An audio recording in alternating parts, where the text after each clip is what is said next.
চাঁদাবাজি জাকাতের থেকে ভালো। এই এই এই যে কি প্রসঙ্গে এই মন্তব্যটি আসলো এবং এই বিষয়ে আপনার ব্যাখ্যাটা একটু শুনতে চাই নুরুল ইসলাম মনি। এটা আরেকটা দুঃখজনক অধ্যায়। আমি যে কথা বলি, আমি না শুধু, আমার মতো আরো অনেকেই এই যে ফটো কার্ড বলে যে একটা লাইন, 3টা শব্দ 4টা শব্দ দিয়ে একটা লাইনটা দিয়ে সারাদিন চালিয়ে দেয়। না, এটা কিন্তু স্টার সেটাই আগে এবং পরে যে প্রোগ্রাম। কথাগুলো সেগুলো কিন্তু বলে না। তারা তাদের এই বটবাহিনীরা তারা তাদের প্রয়োজনে করে। আমি আপনাকে বলি, আমি সেই দিন যিনি জামাতের ছিল আমার সাথে খুব বাজেভাবে বলছিল যে বিএনপি চাঁদাবাজ, বিএনপি হাওয়া ভবন, বিএনপি এই সেই অনেক কিছু বলছিল।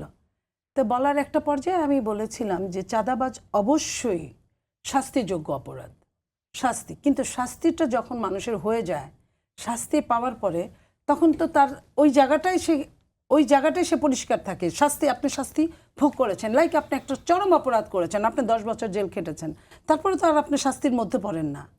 বাট আপনারা যারা এই যে জাকাতের টাকা দিয়ে A to Z জামাত চলেন, জাকাতের টাকা দিয়ে, জাকাত কাদের জন্য? ইসলাম 5টা স্তম্ভের একটা স্তম্ভ হচ্ছে জাকাত।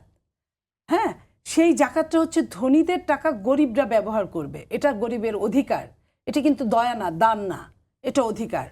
কিন্তু ধনীর টাকা যদি ধনী ব্যবহার করে, ধনীর টাকা যদি রাজনীতিতে ব্যবহার হয়, ওটা কিন্তু গরিবদের জন্য, রাজনীতির জন্য না জাকাতটা।